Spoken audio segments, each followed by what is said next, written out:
कोल्हापूरला गडिंग्लज म्हणून एक गाव आहे हा आणि मी तिथून BMS केलं माझं कम्प्लीट. बरं, तू कसं काय तिथपर्यंत तुझी करिअर हा म्हणजे हो. डॉक्टरी पर्यंतची अगदीच. आणि हे ऍक्टिंग हे जरा आम्हाला सांग ना कसा प्रवास झाला ते. नाही, खरं सांगायचं तर सर शेजारीच बसलेले आहेत, ते दिग्दर्शक आहेत आणि अशा दिग्दर्शकांना भेटण्याचा मी प्रयत्न अगदी 10वी पासून करत होतो. म्हणजे जिथे कोणी आलंय असं कळलं की तिथे जाऊन भेटायचा प्रयत्न करायचा, कारण मला प्रचंड आवड होती. आणि एक फक्त छोटा किस्सा सांगतो की 10वीत असताना वडील झोपलेले होते आणि घरात आईने विचारलं होतं की बाबा रे काय ठरवलंय का, आपण आर्ट्सला जायचं सायन्सला जायचं, मी ऍक्टर व्हायचं असं मी ठरवलं होतं, असं त्यांना सांगितलं चुकून आणि वडिलांनी ऐकलं आणि त्याच्यावरती चिडले होते माझ्यावरती की असं काही जमणार नाही आपल्या घरात. पण मी एक ठरवलं होतं की मला वडिलांचा होकार मिळवायचा असेल तर मला एक काम केलं पाहिजे, मला त्यांची स्वप्न सगळी पूर्ण केली पाहिजेत. म्हणून मी BMS पण केलं, ऍडमिशन पण मिळवलं आणि प्रत्येक वर्षी पहिला येण्याचा प्रयत्न केला आणि मी आलो. बर, मी 3ही वर्षी पहिला आलो. म्हणजे सांगण्याच्यात माझा अभिमान नाहीये, फक्त हा कार्यक्रम मुलांसाठी आहे म्हणून मी सांगतोय की पहिला येण्याचा प्रयत्न केला जेणेकरून त्यांना अभिमान वाटला की माझा मुलगा तिथेही पहिला आहे आणि त्यानंतर आता मला ते अडवत नाहीत कुठेही जाताना, कारण तू दोन्हीकडेही पहिला येण्याचा प्रयत्न करतोयस म्हणून. एका बदला तू ही जी शैक्षणिक गुणवत्ता होतीस ती सिद्ध केलीस आणि वडिलांच्या भावनांचा मान राखलास. नक्कीच. हे करत असताना तुला स्वतःला कधी कळलं की तुझ्यामध्ये ऍक्टिंगचं हुन्नर आहे? मला खरं सांगायचं सर, 3री-4थी पासूनच मला आवड होती. म्हणजे काही अशा शाळा पण मिळाल्या की जिथं वर्षातून 3-3 वेळा गॅदरिंग व्हायची. म्हणजे 15 ऑगस्ट असलं तरी गॅदरिंग, 26 जानेवारी असलं तरी गॅदरिंग आणि कुणी पाहुणे येणार आहेत म्हटलं तरी गॅदरिंग असतं. आणि तिथे कॉन्ट्रॅक्ट दिल्यासारखं मला दिलं जायचं की तू 3-4 कार्यक्रम कर. आणि लहानपणापासून मग ते कौतुक व्हायची एक सवय लागली, तू खूप चांगलं करतोस, तू खूप चांगलं करतोस. आणि मग कळलं की नाही, आपण हे करू शकतो आणि हे करायला पाहिजे आपण. तुझ्यामधला जो मिमिक्रीचा जो एक सेन्स आहे तो त्या काळामुळे डेव्हलप झाला असावा, नाही? मी सगळ्या शिक्षकांच्या वगैरे खूप नकला करायचो. म्हणजे आमचा वर्गात एक ग्रुप होता आणि मी कधीच खेळायचो नाही जास्त. म्हणजे मधली सुट्टी झाली की नॉर्मली आपण खेळायला जातो, तर आमचा ग्रुप वेगळाच ग्रुप होता, आम्ही बसून नकला करायचो सगळ्यांच्या. पण ह्या सगळ्या निरीक्षणातून तुझ्यामधली मिमिक्री आर्टिस्ट हा वरती आला. सतीश, आता तुझ्याकडे येतो की आता जो हा प्रश्न होता की नाही की अभिनय, तर हा तुझ्यामधलाही अभिनय, कारण तू तर एवढे शेकडो प्रयोग ऑल द बेस्टचे केलेस. तुझ्यामधले अभिनय गुण तुला कसे कळले तेव्हा? तूही काही शालेय जीवनात होतास, काय होतं? मी खूप मस्तीखोर मुलगा होतो लहानपणी. त्यातले थोडे थोडे अभाव अजूनही आहेत. पण आईनी कंटाळून मला बालनाट्य शिबिराला टाकलं होतं. तिथे मला माझ्या आयुष्याचं खरं वळण सापडलं. त्याच्यानंतर जेव्हा त्यांना जाणवलं की कदाचित आपल्या मुलामध्ये काही असे गुण आहेत जे त्याची मस्ती इथे चॅनलाइज होऊ शकते, आणि माझ्या आई वडिलांच्या ठाम विश्वासामुळे आज मी इतक्या सगळ्या मित्रमैत्रिणींसमोर बसलेलो आहे. माझे आई वडील, माझी शाळा हे खरे संस्कार होते, जेणेकरून माझ्यातला अभिनय, माझ्यातले गुण मला जाणवले. आणि त्या वेकेशन पासून जे नाटकाला सुरुवात केली सर, मी जवळजवळ 52 बालनाट्य केलेत. त्या बालनाट्याचा उपयोग मला माझ्या इंटर कॉलेजिएट मध्ये झाला. बरं, पण आता तू मला सांग की होता होता तू BCom ची डिग्री किंवा ते शिक्षण पूर्ण करायच्या आतच ह्याच्यामध्ये खूप बुडून गेलास, नाही का रे? हो, कारण आता माझ्यासाठी हे क्षेत्र जास्ती महत्वाचं झालं होतं. पण आई वडिलांसाठी आणि माझ्यासाठी शिक्षण पूर्ण करणंही गरजेचं होतं, कारण शिक्षणापेक्षा जास्ती कुठलीच गोष्ट महत्वाची नाही आहे आयुष्यात. तुला हे ऑल द बेस्ट नाटक कसं मिळालं? पुन्हा तेच इंटर कॉलेजिएटमध्ये INT एकांकिकांमध्ये मला सर्वोत्कृष्ट विनोदी अभिनेत्याचा पुरस्कार मिळाला त्या वर्षीचं. आणि मोहन वाघांनी मला ऑल दी बेस्ट नाटक ऑफर केलं. ऍक्टिंग मध्ये पुढे न जाता डिरेक्शन कडे वळावं असं तुला कधी वाटलं?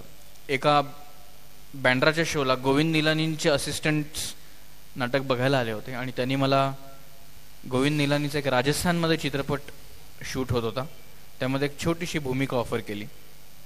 आणि ती भूमिका करता करता मी गोविंदजींच्या सान्निध्यात आलो. गोविंदजी माझं नाटक बघायला आले.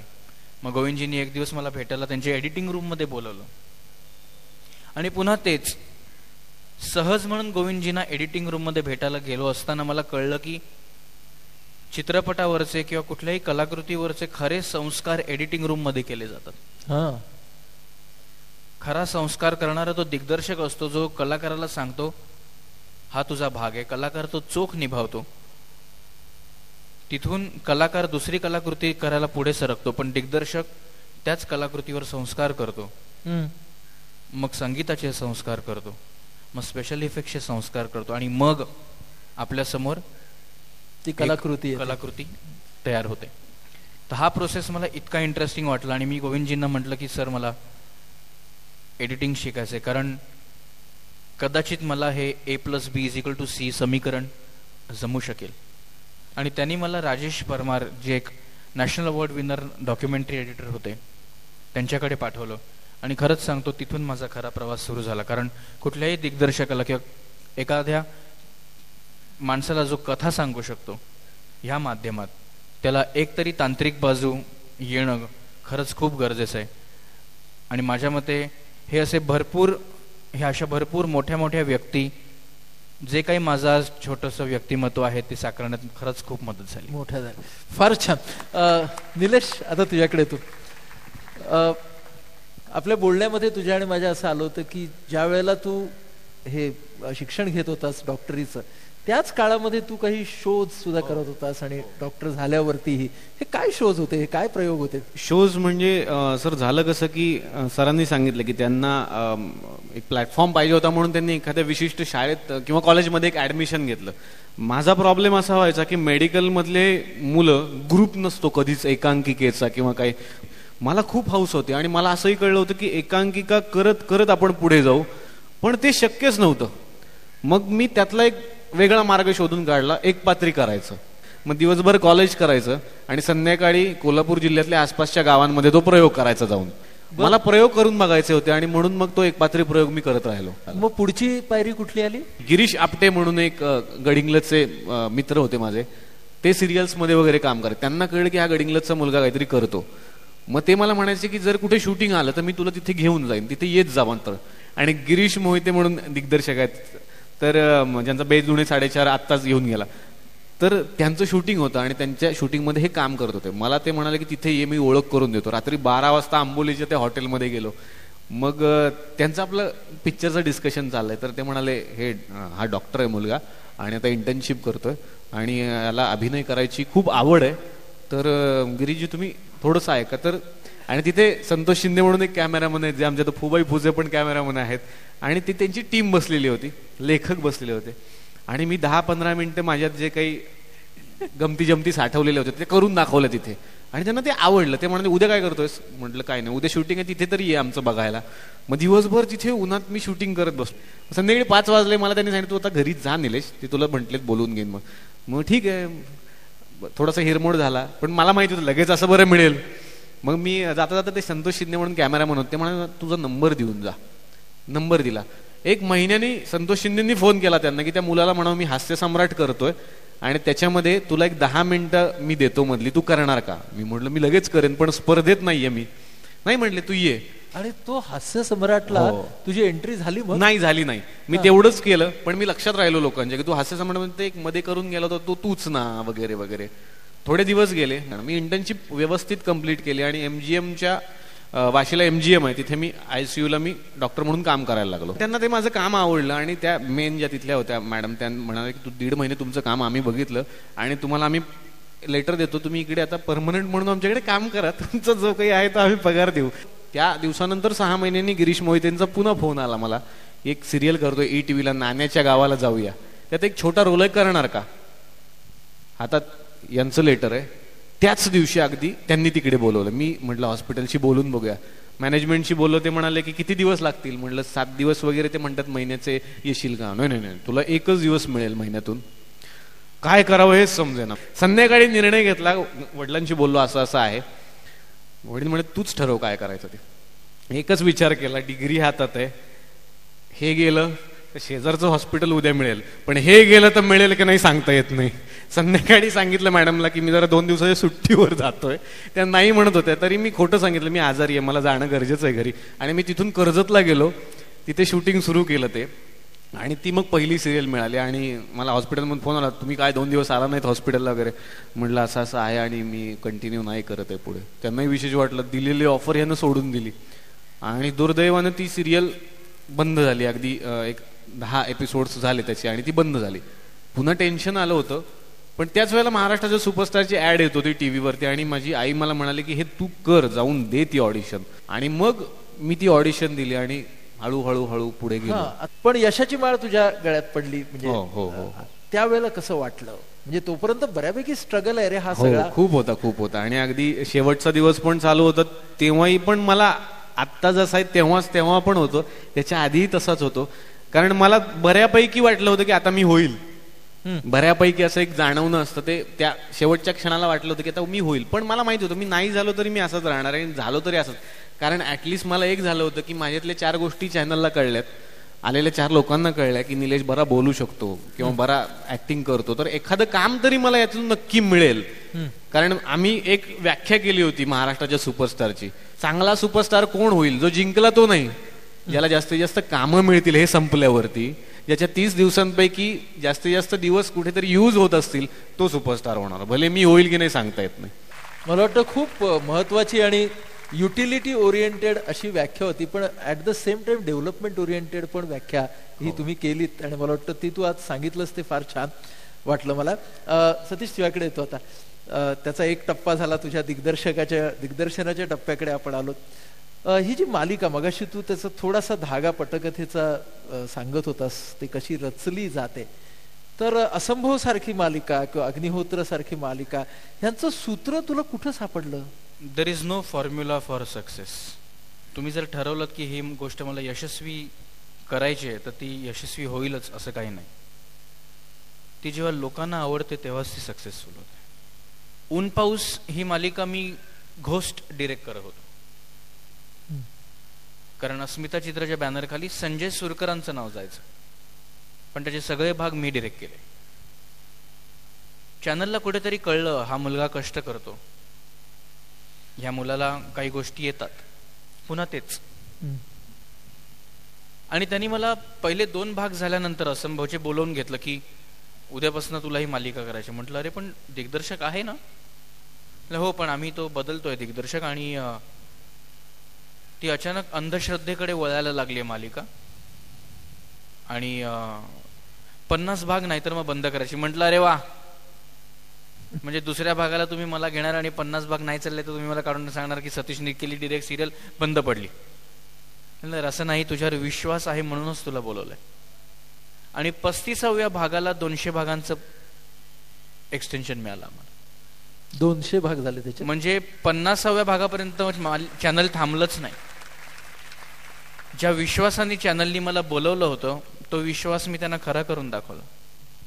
त्यामुळे सक्सेस फॉर्म्युला नव्हता. इतकं माहिती होतं की आपण जे काही करतोय ते आपल्या बुद्धीला जर पटलं तर प्रेक्षकांच्या बुद्धीला नक्की पटेल. असंभव ही मालिका खरंच अंधश्रद्धेकडे खूप झुकणारी होती, पण मी आणि लेखकांनी हा प्रयत्न केला की त्यात शैक्षणिक बाजू खूप स्ट्रॉंग मांडायची, खरी बाजू खूप स्ट्रॉंग मांडायची आणि लोकांना ठरवून द्यायचं की ह्याच्यावर विश्वास ठेवायचा की नाही. लोकांच्या गळी नाही उतरवायचं की ह्याच्यावर विश्वास ठेवा. ते कुटुंब आधी लोकांना आवडलं पाहिजे असा आमचा अट्टहास होता. आणि मग ते शास्त्री कुटुंब त्यांच्या दीनानाथ शास्त्री आजोबांबरोबर खूप आवडतं झालं. आणि मग एखाद्या आवडत्या व्यक्तीबरोबर जर काहीतरी प्रॉब्लेम होत असतील तर डेफिनेटली आपल्याला सगळ्यांनाच वाईट वाटतं. आणि मग इन्व्हॉल्व होतो. हे लक्षात ठेवून त्या आवडत्या कुटुंबात अचानक एक असंभव गोष्ट आम्ही निर्माण केली. आणि माझ्या मते तिथून माझ्या प्रेक्षकांनी जो मला प्रतिसाद, हात आणि जे प्रेम दिलंय ते तिथून आजपर्यंत सुरूच आहे सर. वा. एक फार लोकांना माहीत नाही अशा तुझ्या कामाबद्दल मी विचारतो की तू येशू ख्रिस्ताची माहिती देणारा एक माहितीपट असा एक प्रोजेक्ट केलास ना, किती वेगळा आहे तो ह्या सगळ्यापासून, आणि ह्याच्याबद्दल तू जरा सांग आम्हाला सगळ्यांना. माझ्या एका मित्राने मला सांगितलं की मला एक प्रोजेक्ट करायचंय जेणेकरून मला सुद्धा काम मिळेल. म्हटलं तुझ्यासाठी मी काही करीन. आणि मग त्यांनी सांगितलं की माझे काही मित्र आहेत, त्यांना ते माझे मित्र आहेत, ते ख्रिश्चन मित्र आहेत. ते दर रविवारी चर्चमध्ये जातात. तर त्यांच्या काही योजनेच्या आधारित त्यांना अवेअरनेस ऑन जीसस क्राइस्ट ही एक फिल्म करायची. बर. म्हटलं हो ना. तो म्हणला तू करशील? म्हटलं का नाही करणार? नाही, जीसस क्राइस्टवर आहे म्हणून. म्हटलं मग काय झालं, आपण काहीतरी चांगलं करतोय ना. नक्की करीन. म्हटलं किती पैसे घेशील? म्हटलं तुला जेव्हा पैसे मिळतील त्यातले तुला जे योग्य वाटतील ते पैसे तुम्हाला दे. आणि इंग्लिश, हिंदी, तमिळ, तेलुगू, मल्याळम अशा 5 भाषेत आम्ही ती शॉर्ट फिल्म बनवली. आणि तुम्हाला खरंच खोटं वाटेल सर, पण जॉनी लिव्हर सारख्या माणसांनी त्याच्यात एकही रुपया न घेता काम केलं. बर. तसेच तमिळ, तेलुगू, मल्याळम मधले सुपरस्टार्स अँकर्स म्हणून आले, त्यांनी सुद्धा एकही रुपया न घेता ते काम केलं. बर. आपल्याकडनं अशा कुठल्या तरी गोष्टीला जर हातभार लागला तर कुठे ना कुठेतरी आपल्याला नकळत आशीर्वाद मिळतात. आणि नकळत मिळालेले आशीर्वाद खरंच खूप कामी येतात. हा खरंच मनापासूनचा एक अनुभव आहे. त्यामुळे मी ठरवलं होतं की कोणी पाहो न पाहो, पण I will give it my best shot. आणि नंतर आम्हाला असं कळलं की या सगळ्या शॉर्ट फिल्म्स इंटरनॅशनली फंड केल्या होत्या. बर. आणि या सगळ्या शॉर्ट फिल्म्स झाल्यानंतर आमच्या अख्ख्या युनिटला इंटरनॅशनली पेमेंट मिळालं, जे पेमेंट आज इंडियामध्ये तिप्पट आहे. न मागता ते पेमेंट आमच्या घरी पोस्टाने आलं. बर. या चित्रपटाचं, माहितीपटाचं नाव काय होतं? It was hallelujah. ते जेव्हा म्हणतात hallelujah. Okay. It was called hallelujah. आणि ते 25 डिसेंबरला 2 वर्षांपूर्वी सगळीकडे अखंड जगात एकाच वेळी म्हणजे ज्यावेळी इंडियात दिसतं त्याच वेळी सगळ्या त्यांच्या ब्रॉडकास्टिंग चॅनलवरनं 11 ठिकाणी अखंड भूतलावर एकाच वेळी त्या टेलिकास्ट झाल्या. वाव. आणि त्याचा दिग्दर्शक म्हणून तू या सगळ्या प्रयोगामध्ये? हो, म्हणजे ह्या 5 भाषांचा दिग्दर्शक मी होतो. आणि I am so thankful to the friend of mine ज्यांनी मला विचारलं की तू करशील का. सुपरस्टार झालं, आता हे फू बाई फू चालू झालं, तुझी लोकप्रियता वाढत गेली, तर एवढी जी लोकप्रियता तुला मिळाली ह्याच्याकडे तू कसा बघतोस? पण बाहेर लोक ओळखतात याचा फार आनंद पण आहे. पण मी अजूनही तसाच आहे जसा पूर्वी होतो. पटकन कुठल्याही गेटअप मध्ये जाणं हे कसं काय जमतं रे तुला? तेच नकला, जो एक बेस होता नकला करायचा, की नक्कल करताना आपण स्वतःला विसरूनच जातो. दुसरं मला असं दिसतं की लोकांचा आवाज, बोलण्याची पद्धत, त्याच्यावरती तुझं खूप एक या नकलामुळेच असेल की तू ते कसं ते निरीक्षण करतोस. म्हणजे त्या अशोक नायगावकरांसारखं तू बोलतोस, किंवा हे जे आजचे जे विनोदी नट आहेत तर त्यांच्यासारखा बोलतोस, हे कुठून तुला मिळतं? ते मला असं वाटतं की का कोणास ठाऊक एखादा कुठलंही कॅरेक्टर एखादा नट जसा उभा करतो तसे ते लोक माझ्यात शिरतात असं मला वाटतं प्रामाणिक. म्हणजे हे मकरंदजींनी सुद्धा ज्यावेळेला त्यांच्या समोर मी केलं, एखाद्या नटाच्या समोर त्याचाच आवाज त्याच्याच समोर काढायचा म्हणजे ती रिस्क होती माझ्यासाठी, की त्यांना कसं वाटेल माहित नाही. बरेच लोक मला सांगतात की जर बघितलं नाही तर मकरंद तिथे आहे असं वाटतं लोकांना. त्यांनी कॉम्प्लिमेंट स्वतः दिली होती. मग मला असं वाटतं की ती माणसं खरंच त्या क्षणापुरती अंगात जातात. सतीश, तुझ्याकडे येतो.